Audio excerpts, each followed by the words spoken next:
देखा तरुणी प्रभुतागे। बोले महाराज कलयुग की ये स्थिति बन गई है। तरुणी का मतलब होता है नई नई बहू आती ना घर में, उसको तरुणी कहा जाता।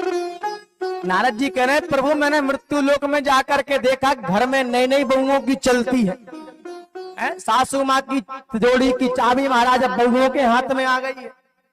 तो भगवान कहते हैं इसमें इतने चिंता करने की क्या बात है, अच्छी बात है, घर में नई नई बहुओं की चलनी चाहिए। कहा प्रभु पहले पूरी बात सुनो कैसी चलती है। सासू माता बेचारी झाड़ू पोछा कर रही है? बहू की उंगलियां भजन माला में चलने के बजाय व्हाट्सएप फेसबुक पे चल रही हैं महाराज। बोले बूढ़ी 80-90 साल की सासू माता बेचारी जिसको आंखों में नहीं दिखता वो रोटी थाप रही है, रोटियां बना रही है? इनका मोबाइल चल रहा है, ट्विटर फेसबुक व्हाट्सएप महाराज, ऐसी चलती है घर में। और तो और नारद जी कहते हैं प्रभु मैं एक घर में गया ना, मैंने देखा एक बूढ़ी मैया थी बेचारी घर में काम किया करती थी। मैं उसके पास में पहुंचा, पूरी स्थिति पूछी, उसने मुझे बड़ी व्यथा बताई। क्यों नारद क्या बताया?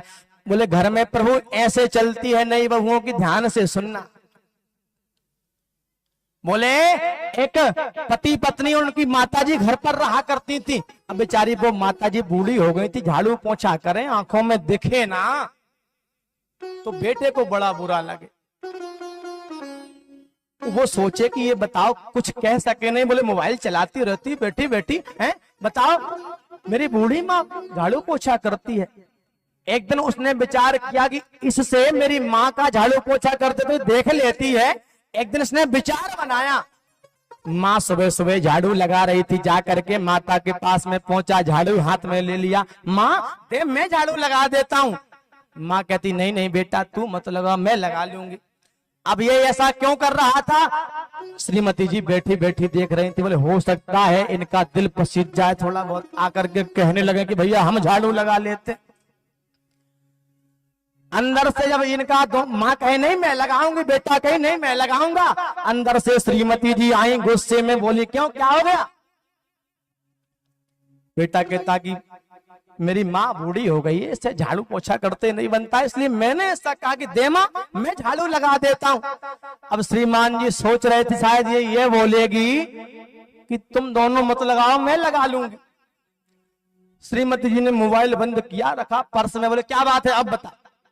ऐसी ऐसी बात है, मेरी माँ बूढ़ी हो गई है, इससे झाड़ू पोछा करते नहीं बनता है, तो इसलिए मैं बोल रहा हूँ माँ से कि माँ दे मैं लगा लेता हूँ। बोले श्रीमती जी ने क्या बोला, इसमें इतनी शोर करने वाली कौन सी बात है? श्रीमान जी समझे लो भैया हो गया काम। क्या कहते बोले इसमें इतनी शोर करने वाली क्या बात है? अभी माँ झाड़ू लगा रही दोपहर में, शाम को तुम आकर के लगा लेना, झगड़ा खत्म।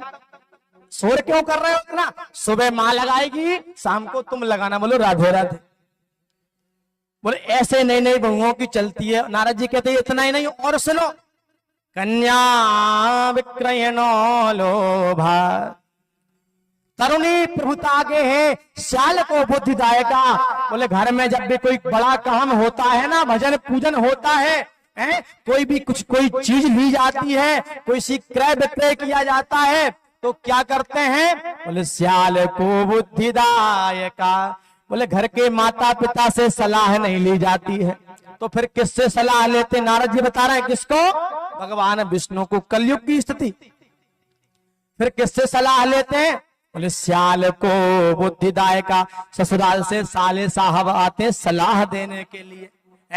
घर में कोई भी काम करना है, कोई चीज लेनी है तो मोबाइल उठाया, ससुराल फोन लगाया, हेलो साले साहब गाड़ी ले रहे हैं, स्प्लेंडर ले लें कि डीलक्स ले लें, कौन सी ले लें, कौन से कलर की ले लें?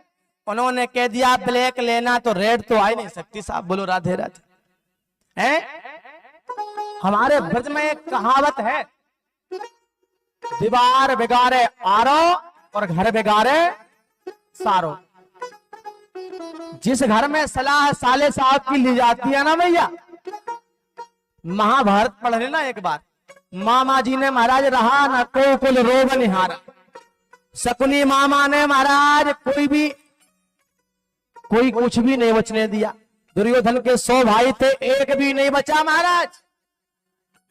क्यों? अभिमानी थे। अहंकार में 3 गए, धन वैभव और वंश, और ना मानो तो देख लो रावण कौरव कंस। अभिमान में ही चले गए महाराज। आगे चल करके कहा कन्या विक्रयणो लोभात्। बोले भैया घर में माता पिता से कुछ नहीं पूछा जाता, साले साहब आते सलाह देने के लिए। और भैया हमारे यहाँ पर कहावत कही जाती है कि जो ना माने बड़ों की सीख, धरे कटोरा मांगे भीख। भैया माता पिता क्या चाहते हैं आपसे, उनसे सलाह ले लो, वो आपको रोकेंगे नहीं। और मैंने अभी कहा था माता पिता और गुरु की वाणी बिना विचार करो शुभ जाने। लेकिन भैया एक बड़ी सुंदर कथा है, ध्यान देना, बड़ों की बात मानने से कैसे फायदा होता है। एक गांव था, एक परिवार उस गांव में रहा करता था। एक श्रीमान जी थे, उनके बेटे का विवाह नहीं हो रहा था। ध्यान से सुनिएगा। जैसे तैसे करके बेटे का विवाह हुआ, बात पक्की हुई, तो ससुराल वालों ने, लड़की वालों ने एक शर्त रखी। क्या? बोले तुम्हारी बारात आएगी ना, तो बारात में कोई भी बूढ़ा व्यक्ति नहीं आना चाहिए। ध्यान देना, क्या कहा? बारात में कोई बूढ़ा व्यक्ति नहीं आना चाहिए। कहा ठीक है, बात मान ली भैया, कोई बूढ़ा व्यक्ति नहीं आएगा। लेकिन एक जो लड़के के नाना जी थे, अब उनका नाम है नाना, कैसे मान ले महाराज। नाना जी ने कहा भैया देखो हम तो जाएंगे, तुम्हारा विवाह हो नहीं हो हम तो जाएंगे, मतलब जाएंगे। नाना जी मान जाओ। नहीं नहीं हम तो जाएंगे। ठीक है चलो, लेकिन एक काम करते हैं, वहां किसी को दिखना मत। अब नाना जी को गाड़ी की डिग्गी में बंद कर लिया और बारात पहुंच गई। ध्यान देना, शर्त क्या रखी थी वहां से, कोई बूढ़ा व्यक्ति नहीं आना चाहिए। अब बारात पहुंची तो कहते ना लड़की वाले को संबंध करना नहीं था। अब जैसे ही बारात जनवासे में पहुंची तो दूसरी शर्त रख दी। क्या? बोले हमारे गांव के पास में एक नदी बहती है, और इस नदी में अगर तुम बारात वाले दूध की धारा बहा दो तो विवाह हो जाएगा। अब सारे बाराती चिंता में पड़े कि इतनी बड़ी नदी में दूध की धारा कहां से बहाएंगे महाराज। अब विवाह नहीं होगा। बारात वापस आने लगी तो एक व्यक्ति बोला भैया नाना जी को काय को डिग्गी में बंद कर रखे, अब सीट पे बैठा लो, बारात तो जा ही रही लौट करके वापस।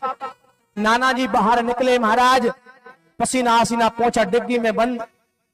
बाहर निकल बोले क्या हुआ, हो गया विवाह? बोले चुप रहो तुम। नहीं बताओ तो क्या हुआ। अरे बोले वो उन्होंने दूसरी शर्त रख दी है कि हमारे गांव के पास में जो नदी बहती उसमें दूध की धारा बहाओ। अब कहां से बहाएंगे उस इतनी बड़ी नदी में दूध की धारा, पानी की जगह दूध। नाना जी मूंछों पे ताव दे करके महाराज मुस्कुरा करके बोले छोटी छोटी बातों पर कभी बारातें वापस हुई है? एक व्यक्ति कहे कि नाना जी सठे आ गए हैं, 60 वर्ष से ऊपर के हो गए, बुद्धि काम नहीं करती है, इतनी बड़ी नदी में दूध की धार कहां से बहाओगे, देखिए वो नदी। नाना जी कहने लगे चिंता मत करो। एक व्यक्ति को बुलाया, जाओ लड़की वालों से बोलना कि एक शर्त हमारी भी है। क्या शर्त है? उनसे कह देना हमने तुम्हारी शर्त मान ली है, दूध की व्यवस्था कर ली है, टैंकर आ गए बड़े बड़े दूध के, तुम पानी खाली तुम करवा दो तो दूध की धारा हम बहा देंगे। बोले महाराज लड़की वाले समझ गए कि बारात में कोई ना कोई बूढ़ा व्यक्ति तो आया है, ये कोई नवयुवक की सोच नहीं हो सकती है। भैया दिमाग अगर वृद्ध व्यक्तियों का और हाथ अगर आपके हो जाए भैया तो काम बन जाता है। कहा घर में कोई बड़ों की नहीं मानता है, और क्या कहा आगे? बोले कन्या विक्रयणो लोभात्। बोले आजकल के लोग थोड़े से लोभ के कारण, पैसों के कारण कन्याओं का क्रय विक्रय करते हैं, कन्याओं को बेचते हैं। बोले पहले के समय संबंध होते थे, आज के समय सौदे होते हैं। पहले संबंध पक्का कौन करता था? समधी। समधी का अर्थ क्या होता भैया? सम मतलब बराबर और धी का मतलब बुद्धि। जहां पर बुद्धि विचार मिल जाए वहां संबंध बन जाता था। लेकिन आजकल समधी तय नहीं करते, आजकल समधन तय करती कहां विवाह होगा। कौन करता है? समधन। तो समधन का अर्थ क्या होता है भैया? सम मतलब बराबर और धन मतलब सब जानते ही। बोलो राधे राधे। आजकल महाराज समधन तय करती, हमारा बेटा पढ़ा लिखा है, पढ़ी लिखी बहू चाहिए, कम से कम कार तो आनी चाहिए। बोलो जय हरि की। अब महाराज दंपति नाम चकल के नाम, बोले घर घर में कलह होती है। नारद जी कह रहे भगवान विष्णु से, भगवान विष्णु कहते हैं नारद तुम चिंता मत करो। बोले प्रभु कोई उपाय बताओ, क्या किया जाए? भगवान विष्णु ने कहा मैं तुमको एक उपाय बताता हूं। कौन सा उपाय है? बोले नारद तुम जाकर के, बोले ये मैं तुमको एक व्रत के बारे में बताता हूं। कहा वो कौन सा व्रत है? बोले वो सत्यनारायण का व्रत है। इस व्रत को जो भी मनुष्य विधि विधान के अनुसार करेगा उसे कभी धन धान्य की कमी नहीं होगी, निर्धन धनी हो जाएगा, बंदी बंधनों से मुक्त होकर के निर्भय हो जाएगा, संतानहीनों को संतान की प्राप्ति हो जाएगी। ऐसे परम व्रत के बारे में तुमको बताता हूं। सारी विधि विधान बताया नारद जी को। किसने? ध्यान देना, ये भगवान सत्यनारायण का व्रत ऊपर से नीचे कैसे आया? कौन लाया इसको? नारद जी महाराज। किससे पूछा था? भगवान विष्णु से। भगवान ने पूरा विधि विधान बताया। क्या कहा? नारद जादन चित्त विशुद्ध हो, जिस दिन तुम्हारा चित्त मन शुद्ध हो जाए उसी दिन भगवान का व्रत करना, उसी दिन भगवान का पूजन करना। भक्ति भाव से केले का फल, नैवेद्य, घी, शहद, शक्कर, गेहूं का चूर्ण इत्यादि भगवान के व्रत की सभी सामग्रियों को लेकर के भगवान को अर्पण कर देना और कहना हे प्रभु तुदीयम वस्तु गोविंद तुभ्यमेव समर्पयेत। तेरा तुझको अर्पण क्या लागे मेरा, हे गोविंद, हे गोपाल, तुम्हारा तुमको सौंप दिया, इसमें मेरा कुछ भी नहीं है। और ठाकुर से प्रार्थना करें कि हे प्रभु अब सौंप दिया इस जीवन का सब भार तुम्हारे हाथों में। सौंप दिया जीवन का सब भार तुम्हारे हाथों में। अब सौंप दिया इस जीवन का सब भार तुम्हारे हाथों में। सौंप दिया इस जीवन का सब भार तुम्हारे हाथों में। है जीत तुम्हारे हाथों में और हार तुम्हारे हाथों में। जीत तुम्हारे हाथों में और हार तुम्हारे हाथों में। सभी लोग ताली की सेवा कर रहे हैं।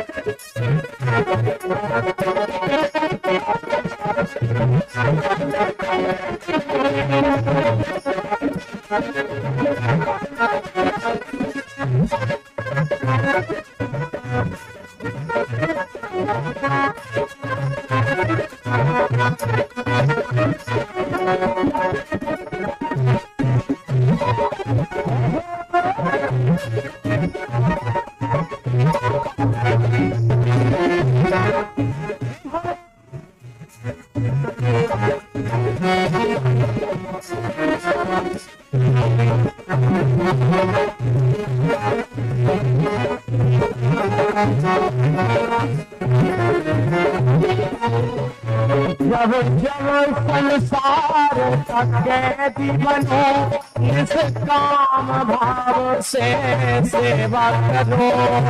जब संसार का कैदी बनो इस भाव से आपकी सेवा करो। जब जब संसार का कैदी बनो इस काम भाव से सेवा करो।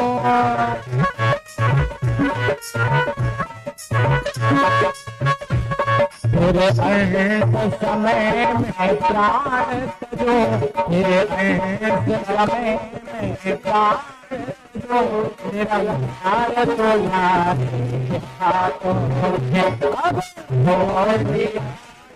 जीवन का सब भार तुम्हारे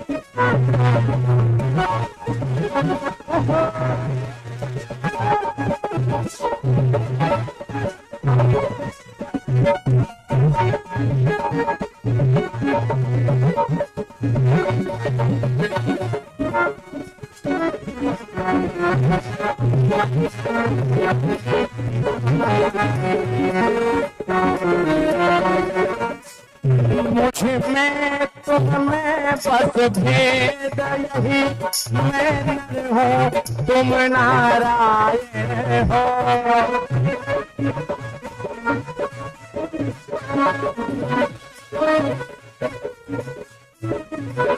मुझ में तुम में बस भेद यही, मैं नर हूँ तुम नारायण हो। मेरे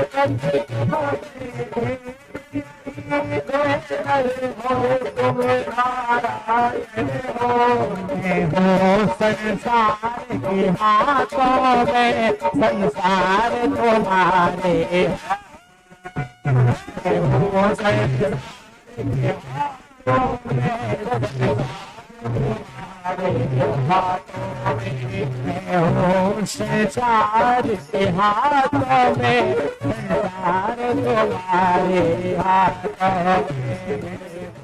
संसार के हाथों में, संसार तुम्हारे मैं अब सौंप दिया इस जीवन का सब भार तुम्हारे हाथों में।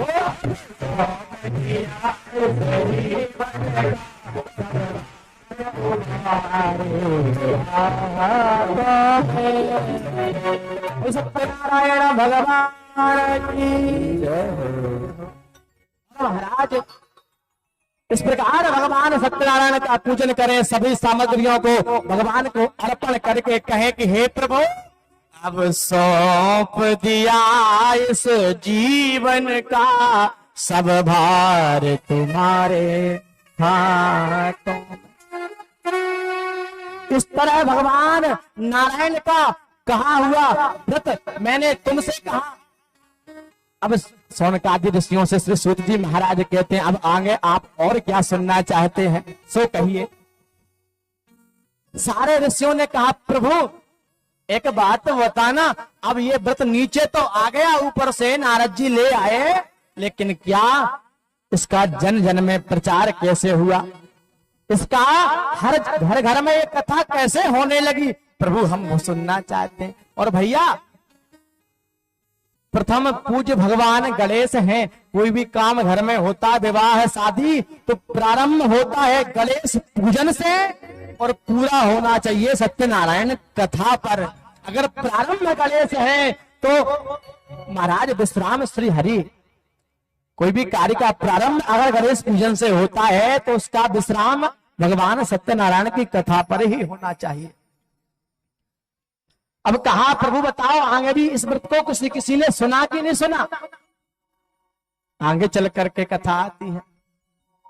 बोले महाराज एक बार की बात है, प्राचीन काल में एक बहुत सुंदर एक नगरी थी, उसका नाम था काशीपुरी। क्या नाम था भैया? काशीपुरी नाम की एक नगरी थी। उसमें एक निर्धन ब्राह्मण रहा करता था, एक गरीब ब्राह्मण वास करता था। अब ब्राह्मणों से प्रेम करने वाले भगवान विष्णु ने उसको देखा कि यहाँ वहां जाकर के वो भिक्षा मांगा करते थे गरीब पंडित जी। और भैया भगवान तो अवतार लेते क्यों? जब जब हो ये धर्म की हानि, जब जब हो ये धर्म की हानि, बाढ़ असुर अभिमानी, धर्म की हानि, बाढ़ असुर अभिमानी,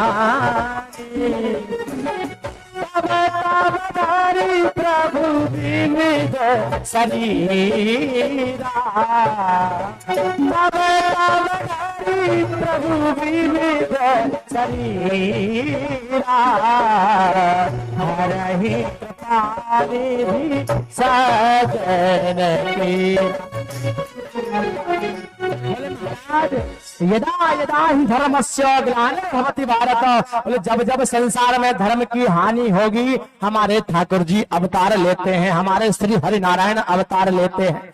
और महाराज भगवान का अवतार किस लिए होता, बोले हरहि कृपा निधि सज्जन पीरा, विप्रधेन सुर संत हित लीन मनुज अवतार। ब्राह्मणों की रक्षा के, गौ की रक्षा के लिए भगवान अवतार लेते हैं। आज इस ब्राह्मण को, पंडित जी का नाम क्या था, सतानंद। सतानंद नामक ब्राह्मण बहुत गरीब थे, घर घर जाकर के भिक्षा मांगा करते थे। भगवान ने उनको दुखी देख करके एक बूढ़े ब्राह्मण का भेष बनाया, और बूढ़े ब्राह्मण का भेष बना करके आकर के उन पंडित जी से पूछा, हे ब्राह्मण देवता, आप दुखी होकर के क्यों घूमते रहते हो, मेरी सुनने की इच्छा है। वो गरीब ब्राह्मण कहने लगे, प्रभु मेरे यहाँ पर कुछ भी नहीं है, धन आदि की मैं पुत्रों को पालने के लिए, घर द्वार को चलाने के लिए भिक्षा मांगा करता हूँ। भगवान तो दंडी का भेष बना करके आए थे, आकर के कहा तुम दुखी क्यों रहते हो। उस ब्राह्मण ने कहा, भैया मेरे यहाँ कुछ भी नहीं है, मैं बड़ा गरीब हूँ, अगर तुम इस जीवन से मुक्ति पाने का कोई उपाय जानते हो तो मुझे बताओ। भगवान कहते हैं,